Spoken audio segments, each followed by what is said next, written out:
Shalom, saudara yang dikasihi Tuhan, kita berjumpa lagi melalui pesan pastoral pada hari ini. Ya, saya berdoa supaya Anda semua, seluruh jemaat sehat-sehat, ya, tubuh, jiwa, dan roh Anda terpelihara secara sempurna, secara utuh, dan itulah rencana dan kehendak Tuhan. Nah, kita akan belajar tentang sebuah prinsip perumpamaan yang diajarkan oleh Tuhan. Tuhan Yesus itu begitu luar biasa, ya. Dia disebut sebagai guru yang agung. Artinya ketika Tuhan mengajar, ya, begitu orang punya antusias untuk mendengar. Bukan hanya mereka yang sudah cukup dewasa, anak-anak, bahkan pemuda-pemuda juga, anak-anak, ya, dari lintas usia. Ya, Anda lihat itu dalam peristiwa tentang Tuhan Yesus memberi makan 5.000 orang itu kan, ya. Nah, itu 5.000 itu hanya laki-laki aja, ya, belum terhitung wanita dan anak-anak. Artinya di situ ada anak-anak yang mendengar. Wah, luar biasa ini, ya. Saya begitu sulit untuk bercerita kepada anak-anak, ya. Nah, Tuhan Yesus punya karunia seperti itu. Mari kita lihat dalam Injil Lukas, ya. Injil Lukas, perumpamaan Tuhan Yesus ini, ya. Injil Lukas pasal 13 ayat 6 sampai dengan ayat yang ke-9, ya. Perumpamaan tentang pohon ara yang tidak berbuah. Lalu Yesus mengatakan perumpamaan ini. Seorang mempunyai pohon ara yang tumbuh di kebun anggurnya, dan ia datang untuk mencari buah pada pohon itu, tetapi ia tidak menemukannya. Lalu ia berkata kepada pengurus kebun anggur itu, "Sudah 3 tahun aku datang mencari buah pada pohon ara ini, dan aku tidak menemukannya. Tebanglah pohon ini. Untuk apa ia hidup di tanah ini dengan percuma?" Jawab orang itu, "Tuan, biarkanlah dia tumbuh tahun ini lagi. Aku akan mencangkul tanah sekelilingnya dan memberi pupuk kepadanya. Mungkin tahun depan ia berbuah, jika tidak, tebanglah dia." Tuhan Yesus luar biasa, ya, untuk menerangkan prinsip-prinsip yang sukar dalam kerajaan Allah.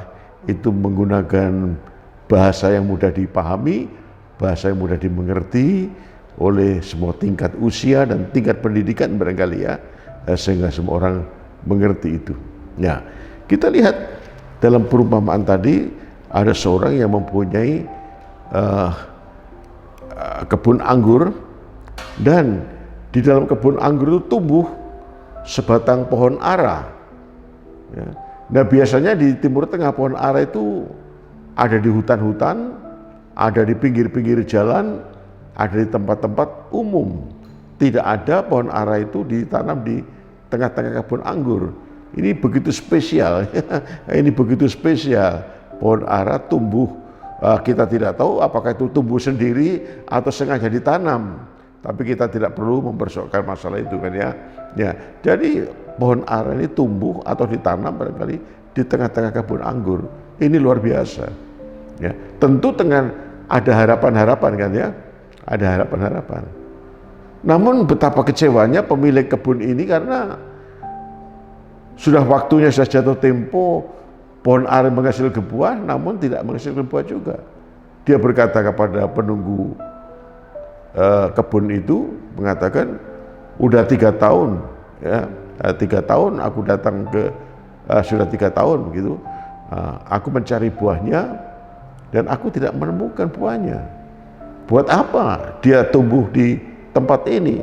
Dia menghabiskan nutrisi tanah, ya, dia bikin capek, bikin lelah, kita memelihara, tebang aja," katanya. Lalu kemudian penjaga kebun anggurnya berkata, "Tuan, sabar dulu, Tuan, ya, coba aku akan mencoba untuk mencangkul sekelilingnya, memberikan pupuk padanya, coba merawat begitu rupa dalam tahun ini. Nah, silakan kalau pada tahun depan juga tidak menghasilkan buah, silakan ditebang." Wah, ini. Nah, tentu ini bukan sekedar bicara tentang pohon ara, ini bicara tentang kita, tentang Anda, tentang saya, tentang orang-orang percaya. Ya, saya dan Anda ini ibaratnya pohon ara yang ditanam di tengah-tengah kebun anggur. Ya, kebun anggur itu bicara secara simbolik, itu bicara anugerah Tuhan, bicara kemurahan Tuhan. Ya, pohon ara mesti tinggal ditanam di hutan, tumbuh di hutan atau di pinggir-pinggir jalan, itu sengaja ditanam atau tumbuh di tengah-tengah kebun anggur. Ini bicara tentang anugerah Tuhan. Anda dan saya ditanam di tengah-tengah anugerah Tuhan, di tengah-tengah kemurahan Tuhan, di tengah-tengah berkat Tuhan. Wah, luar biasa. Ya, luar biasa. Ya itu, ya. Kita ini kan dulu kan nggak layak sebetulnya untuk menerima anugerah. Anda tidak layak, saya juga tidak layak untuk menjadi seperti hari ini. Tidak layak disebut menjadi anak-anaknya. Ya. Kita dipanggil, kita dipilih. Bahkan Alkitab menuliskan kita dipanggil, dipilih sebelum dunia itu diciptakan. Jadi betapa luar biasa, betapa telitinya, betapa sempurnanya anugerah Tuhan itu. Kita diselamatkan ya melalui percaya Kristus, melalui korbannya kita diselamatkan, dosa kita diampuni. Wah, luar biasa. Kan?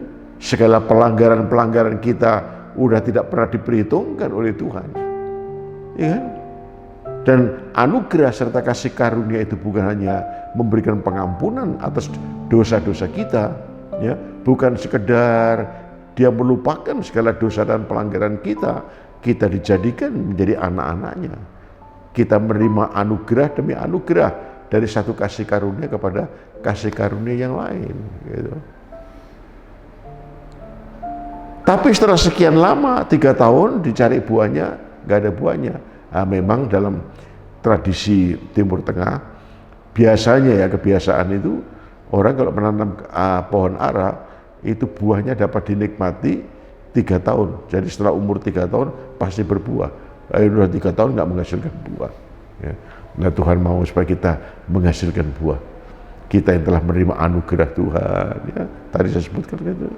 Keselamatan, diangkat menjadi anak-anaknya, dari satu kasih karunia pada kasih karunia yang lain, dari anugerah pada anugerah lain sampai hari ini, ya kan?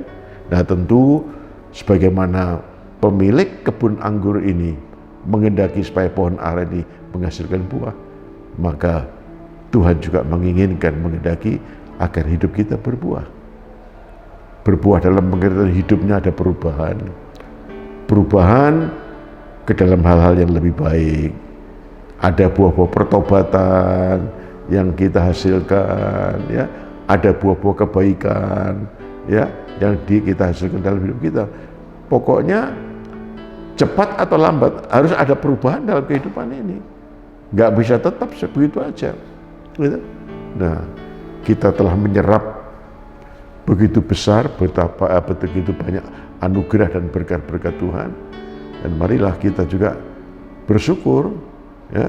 Bersyukur artinya sebagai ucapan syukur kita, mari kita menghasilkan buah-buah dalam kehidupan, buah-buah yang baik, ya.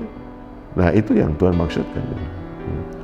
Ada orang Kristen sepanjang hidupnya tidak pernah berubah, yang jahat tetap jahat, ya kan?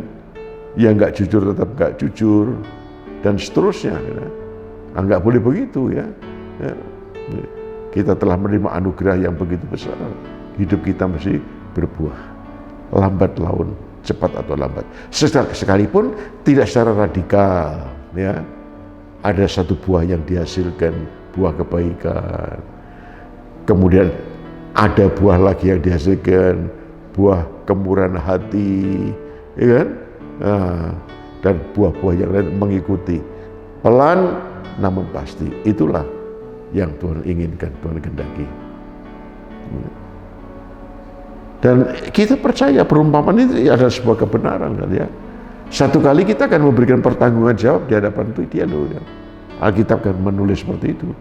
Kita akan memberi pertanggungan jawab di hadapan Tuhan atas apa yang telah kita terima dan atas apa buah-buah yang kita hasilkan. Nah, ya, dan bagian ini akan menjadi koreksi bagi kita, bagi Anda, bagi saya juga, ya, supaya kita mawas diri.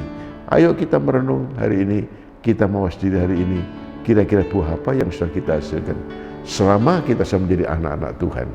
Ya, tentu kita tidak harus menghakimi orang lain. Anda sendiri mengerti buah apa yang sudah Anda hasilkan. Saya mengerti diri saya sendiri buah apa yang sudah saya hasilkan. Jangan sampai ketika kita memberikan waktunya kita berikan pertanggungan jawab, maka kita tidak bisa memberikan pertanggungan jawab.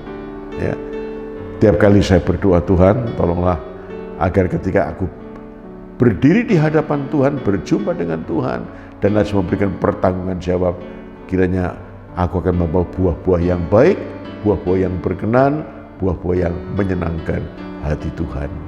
Ya, nah ya, saya bilang buah pertobatan, buah-buah dalam kebaikan dalam kehidupan ini, buah-buah yang berkenan, menyenangkan Tuhan, dan tentu buah-buah ini akan dapat dirasakan oleh orang lain. Ya, jadi agar hidup kita berguna.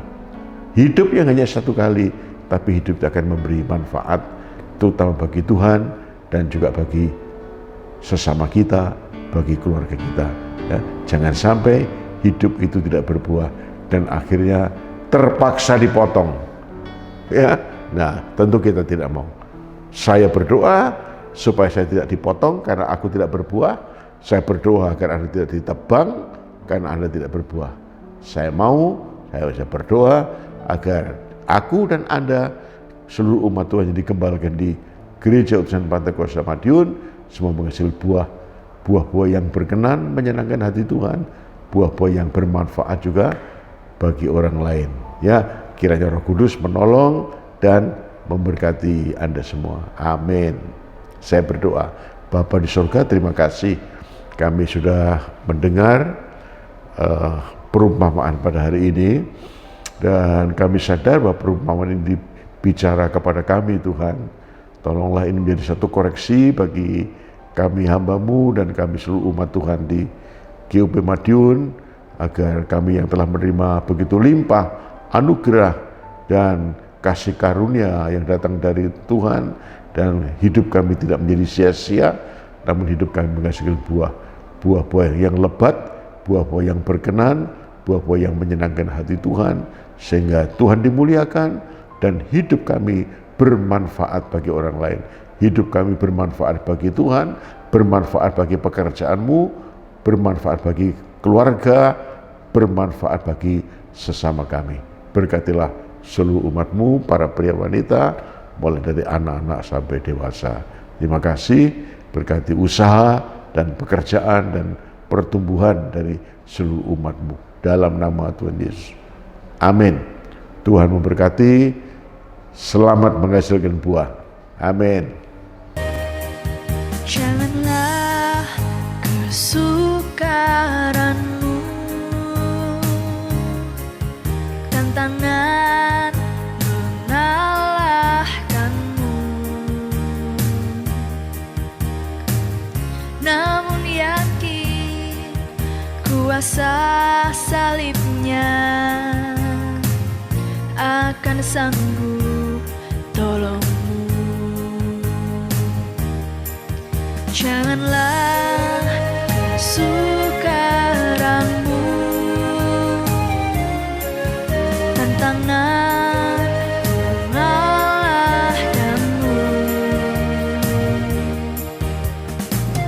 namun yakin kuasa firman-Nya akan sanggup